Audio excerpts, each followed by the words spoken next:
Thank you so much for taking the opportunity to visit the RACC website, the Regional Admission Counselors of California, and our presentation, How to Build Your College List. We're going to talk about building that college list.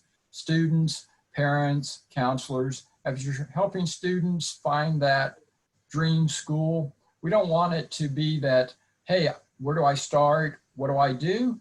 We're going to try and make sure that today, as you look at the options, you know that some are close by, some are far away, some may be within the area where you want to study. Some may have the social fund that you're looking for. So we're going to cover lots of different things, students, parents, counselors. Thank you so much. Let me take an opportunity to thank our panelists and have them introduce themselves as well. Larissa? Thanks, Gary. Hey, everyone. My name is Larissa Marple. I work for Miami University in Oxford, Ohio. We are a public institution of about 17,000 undergraduate students, about 45 minutes north of Cincinnati, and I'm excited to join y'all today. Hi, everyone. My name is Mackenzie Rash, and I'm with Oklahoma State University. We are a land-grant state university, public institution of Oklahoma. We have 22,000 in undergrad students, and I am a regional for Oklahoma State. Oklahoma State is located in Stillwater, Oklahoma, and we're about an hour north of Oklahoma City. Yeah, thank you. And this is Gary B. I work for the University of New Mexico, not at the University of New Mexico. Again, we're all regional admission counselors. The University of New Mexico is located in Albuquerque, New Mexico. And I know you're probably thinking, Albuquerque, flat and hot. UNM means University Next to Mountains. We're in the Rocky Mountains. And you're saying, well, all these schools, they're pretty far away from where I live. They're probably out of state, could be expensive. Well, just remember, UNM, you need money, 3.0. We'll show you the dough to help you go to New Mexico. Let's talk about the college list search and this amazing process. Students, we're trying to take the stress out of the process. I know that for many of you, where you end up going to college is certainly something that you want to know, but let's work on the process today and let's have some fun. Reach out to your admission counselors. Mackenzie, Larissa, Gary B, we're all admission counselors, and we work with an organization called RACC. We work for our universities, but we're part of a group called RACC, Regional Admission Counselors. So we are admission counselors. I live in Southern California and work for the University of New Mexico. My job is to work with California, Nevada, Oregon, Washington. But admission counselors, every university has admission counselors, some campus-based, some regional. Every high school has an admission counselor from that university that calls on your high school. So one of the first things we're going to talk about is once you get that college list, make sure students, parents, that you reach out to the admission counselor and find out what it takes to get admitted. Today's presentation, we're going to cover what are the options. Gary B, I want to make my college list. Where do I start? Well, let's look at the options. And once we know what the options are, Mackenzie's going to cover how do we start to narrow it down. Larissa's going to cover the COA, how much will you pay? And then we'll review the college list game plan and wrap it up with some tips today. So students, what I always say, it's not a matter of if or when, but where. Some of you may start at one school and transfer.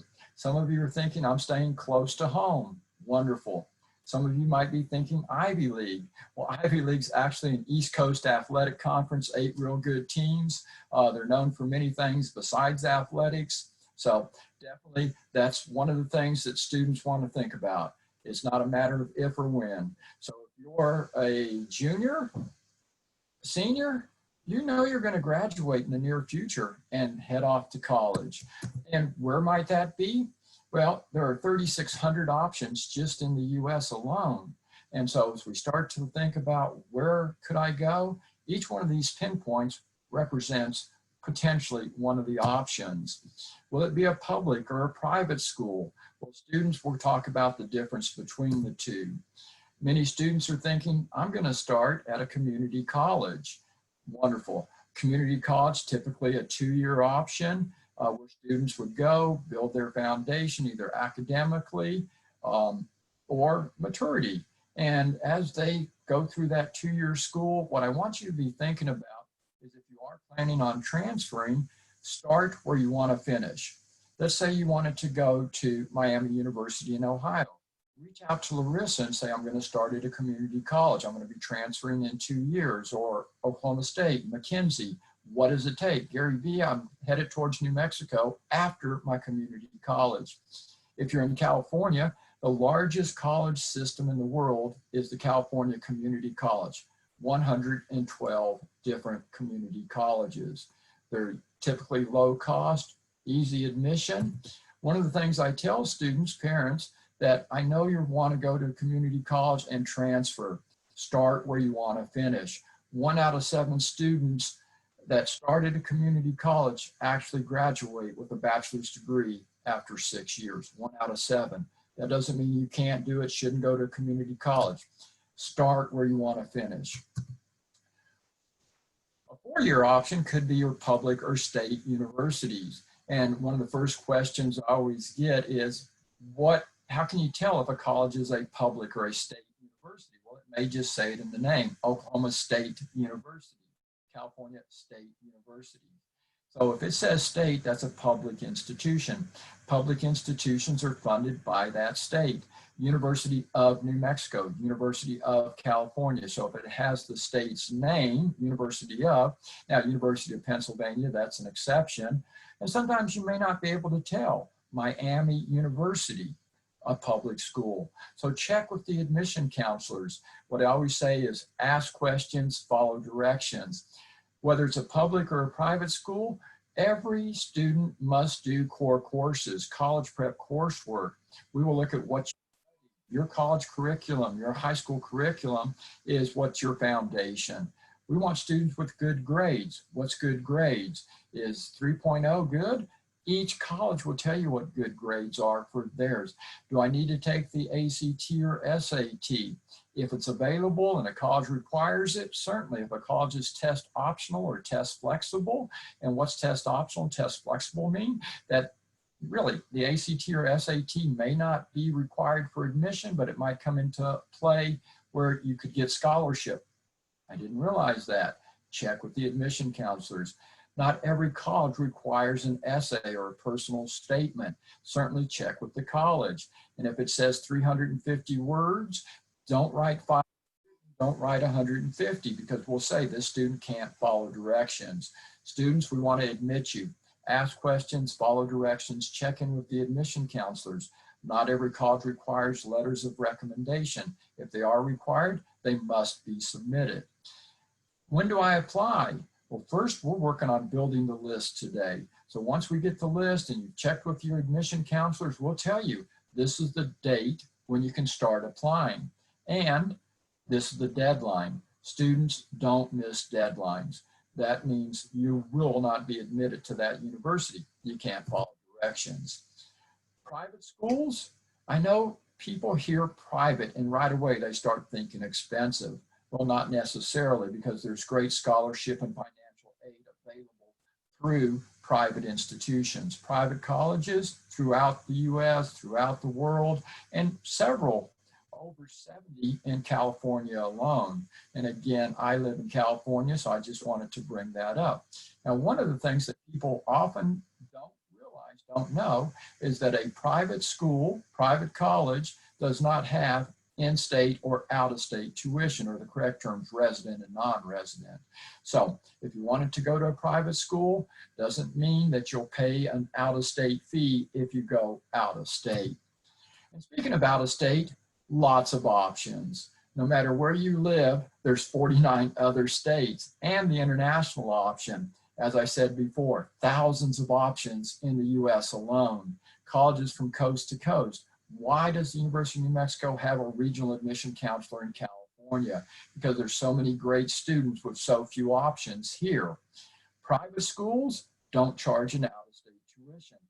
Today, students, you may have heard the term freeze tuition. What that simply means is your tuition, your freshman, sophomore, junior, and senior year are the same. There's no increase. So you know exactly what your tuition is going to be. And some of you may have heard about the WUI, the Western Undergraduate Exchange Program. If you live in the West, you can go to a neighboring state. Students from California can go to Nevada, Utah, New Mexico, Colorado, Wyoming, New Mexico, Arizona. And so there's options for you beyond your home state. And what does WUI do? It is a tuition reduction program. Now, tuition is not the total cost. Every college, and there's 150 different colleges, universities, 2- and 4-year, that offer this WUI tuition program. So typically, if you go to a public school out of state, there's resident and non-resident, and that WUI tuition can bring the cost down to sometimes lateral to as if you're a resident. At New Mexico with a 3.0, we'll show you the dough, you'll pay the same as a resident of New Mexico, no matter where you're from. To find out which schools offer the WUI program, you can simply Google wiche.edu/WUI, but I caution every student, then check with the admission counselors at that university. Not every website's always 100% true and accurate, I've come to find out. Speaking of websites, there are 3,600 options. I can't just Google search, hey, Gary B, find the college for me. That won't work, but Mackenzie's gonna cover what are some of the top reasons that a student starts to choose a college, put it on its list. So Mackenzie, if you'll start talking now, I'd really appreciate it. Thank you so much. Yeah. Hi, everyone. Like Gary said, my name is Mackenzie with Oklahoma State, and I'm going to talk about the top reasons why students choose the college they attend. So why do students go where they go? Well, there's a lot of different reasons, but we narrowed it down to 5. And number 5 is location, location, location. So don't just think the campus itself, but think outside the campus and the actual location of where you would be living. And there are so many options with over 3,600 colleges to choose from. There are a lot of different options for you guys. So do you want to live in a big city? Do you want wide open spaces where you can go on hikes or be in nature? Do you want to be in the suburb or have a city close by that you can go to? All of these are basic questions that you need to ask yourself of where do you want to be location-wise. Next is what size of university do you want to attend? You can see the different options on the screen, but basically you need to decide, am I more of a person that wants to know every single person on campus, or are you someone that wants to be one of thousands of students? Or do you fall somewhere in between, that it's not too big, not too small? Narrowing down what size of university you'd like to attend really helps narrow down your choice of schools. So number 3 on the list is cost. So you not only have to take into account how much tuition costs, but also housing, a meal plan. Do you have to live on campus as a freshman or more years after that? Are you trying to finish in 4 years or sooner than that? Just make sure that you take into account all of these things in the cost, not just tuition.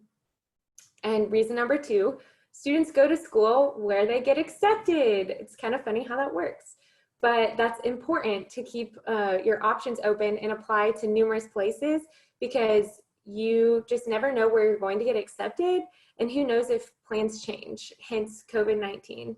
So it really just trying to keep your options open, expanding your horizons, and applying to numerous places, just because you never know. And then number 1, the top reason on the list is it just feels right. So if campuses are kind of opening back up and you can visit campuses, take a tour, because students can tell very quickly if they feel right at home on a campus or if it's not for them. And it sounds crazy, but it's really true. So just making sure that you are touring those campuses and seeing if it feels right. And I know that some campuses might not be opening up at this time, but more virtual tours are happening than ever as well. So take a virtual tour, go look online and see what campuses look like. And finally, go to a school that academically fits you. Go to a school that makes the most sense and what career you want to pursue. So look at a school with majors that you're interested in, not just one major, but numerous majors, because you may or may not change your major throughout college, and that's okay. So research also the type of social things that you want to be involved in. Does the university offer Greek life, intramurals, different clubs and organizations?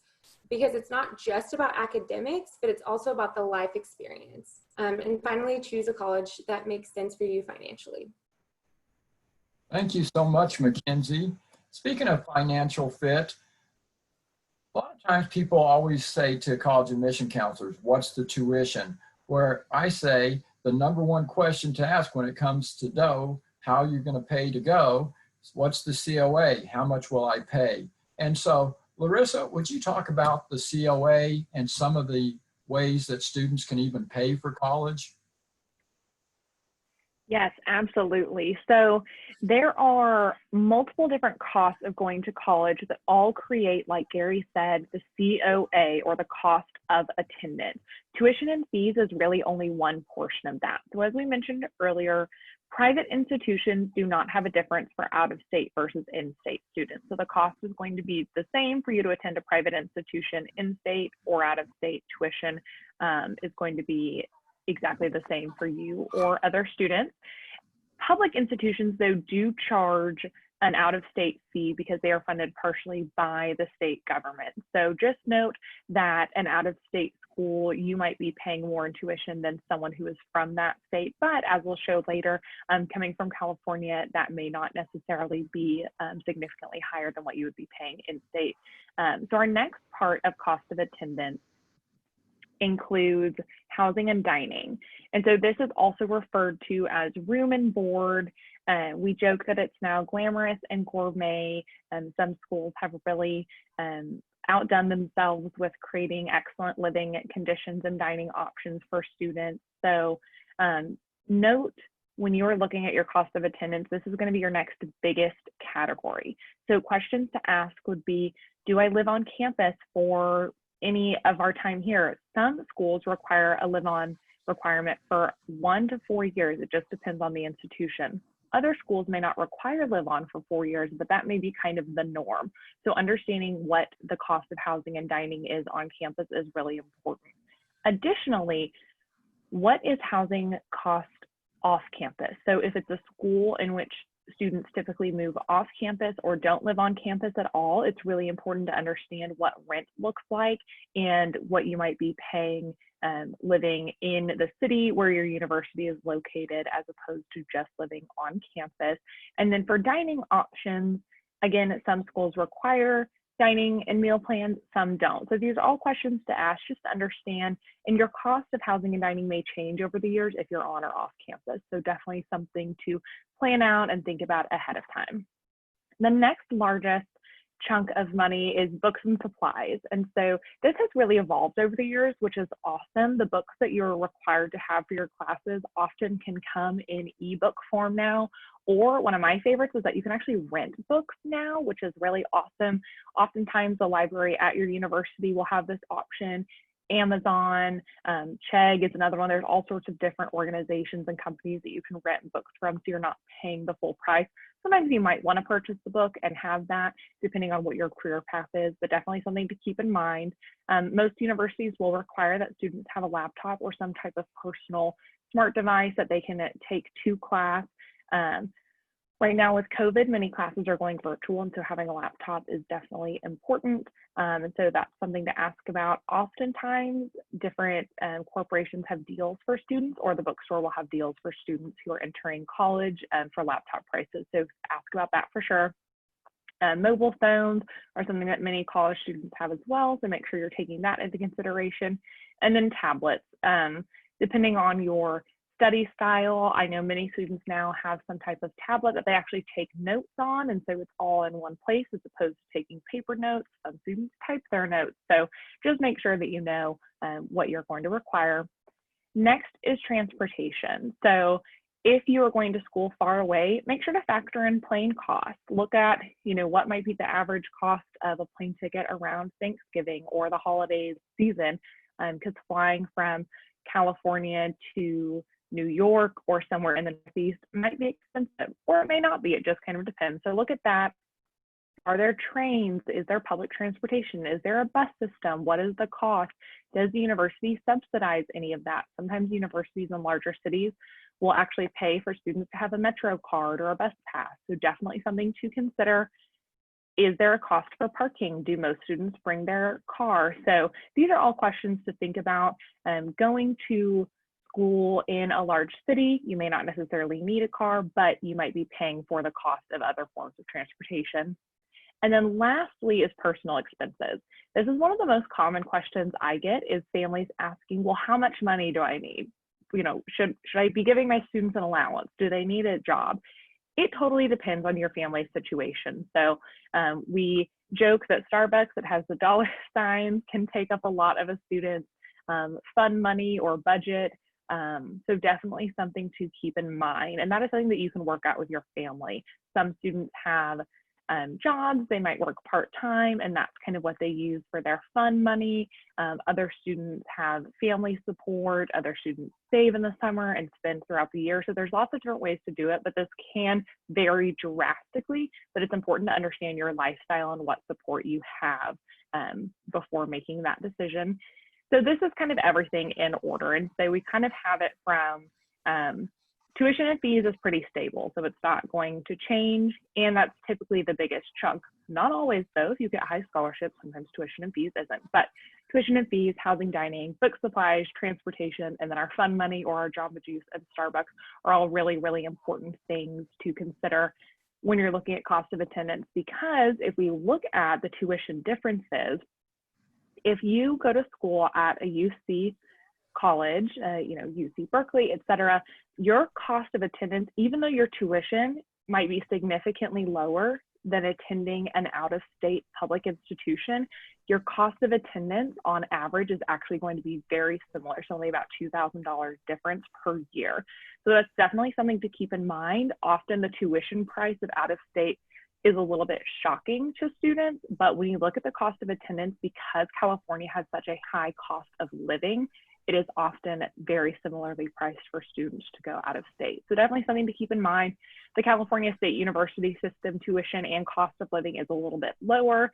And then private college or university on sticker price, cost of attendance is the highest for any student. Again, tuition does not differ between in and out of state. So these are all really important things to keep in mind, and looking out of state does not necessarily mean that you're going to be paying an arm and a leg more than you would in the state of California. So ask questions, make sure that you are factoring in everything for cost of attendance when you are making your college list, because financial fit is really important, as we discussed.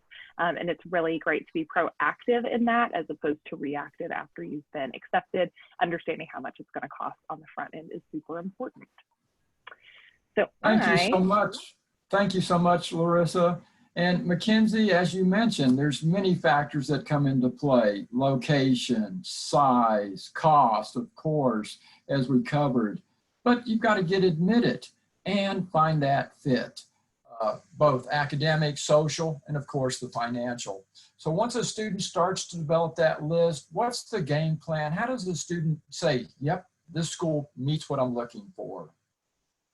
Yeah, that's a great question. So as you guys are kind of starting to really make that list of schools that you're interested in, the biggest things is to look at the acceptance rates, the average test scores, are they test optional or not, average GPAs, different class ranks, deadlines, lots of different things. To kind of explain, I know it says ED, EA, and regular as well as rolling. So early action means that if you receive an early response of acceptance to that school, you have until May 1st to decide if you're going to attend that university, as opposed to early decision, which means that you apply to a university and you are an early decision applicant. If you are accepted as an ED applicant, then you must attend that university. That is a binding contract. Regular admission means that you apply and on a certain date, you find out if you've been admitted to that university or not. And rolling admission means that when you apply to that university, you will find out within the next 3 to 4 weeks if you're admitted to that university. And they admit all year round. And so as you're kind of making your college list, just keep all of those things in the back of your mind, things to be looking for. And there are also kind of 3 different types as you're making your college list, 3 different types of kind of examples to put your schools in. And those examples are the likely probable for you to attend, target possible, or reach potentially. So what this means is likely probable means that you're probably going to get into that school, you are above the average applicant of their class. If the average GPA of that college class was a 3.2 and you have a 3.4 GPA, then that is a probable college to put on your list. Target possible means that these are colleges that are possible for you to attend, very similar to likely probable, but maybe you're right with the average class that they normally take. And then finally, the reach potentially schools are schools that may be out of your academic reach, but that doesn't mean that you shouldn't apply to these schools. Even if the school's average GPA is a 4.0 and you have that 3.4 GPA, but it's your dream school, still apply, because schools also look at essays, resume, maybe an interview. There are just so many other aspects to the application besides your test score and your GPA. So make sure that you're still applying to those dream schools that you're wanting and thinking about attending. And finally, and just kind of thinking, you know, how many schools do I put in each of these lists just to kind of make up my college list? They say about 3 in each category, so that you can kind of narrow it down to 9 to 10 schools as opposed to, you know, having 50 or so. Something just more probable is the 9 to 10 schools. Thank you so much, Mackenzie. That certainly helps as we're starting to narrow that list from several thousand down to just a handful. One, students, we know there's lots of things that are going to come into play where you end up going to school, but getting admitted is one of the big factors, making sure that fits there, the academic, the social, the financial. Check with the admission counselors, no matter what school you want to go to, what college you want to go to. Once we're on your list, start connecting with the university admission counselors. Currently, this was recorded in July 2020. Not very many campuses are open because of the COVID challenge. Who knows what the next interruption in the supply chain to students going to college might be. We definitely are going to be open this fall in some form or fashion. Students, we need you to stay on course to get that education, to build your high school foundation into being a skilled, competitive worker in the future. Tour college campuses if you can, when you can. Virtual campus tours are available and they will continue to be available. Scholarship. Every college has scholarship. And so what I encourage students to do is you're looking for scholarship, talk to the admission counselors. Say, is there institutional aid? Is there departmental aid? And then there's outside aid. College fairs, parent night. Students, parents, certainly avail yourself of those opportunities. Even watching this video and the other RACC videos that are available can help you in making that decision. Where to apply, how does a college fit your list? Keep your choices open. If you're able to take the ACT, SAT, certainly take that opportunity, but don't go out of your way, students. Don't create an unsafe situation. As I said, this is July 2020. We're not sure. Many schools have become test optional, test flexible. Check with us. Watch the deadlines and professional email. Students, colleges will be sending you a lot of emails. Make sure you set up an email and check that email. Work with your parents, work with your guardians, work with your counselors at school, and work with your admission counselors. Final thoughts, Mackenzie, Larissa, as we end up the session today, the presentation.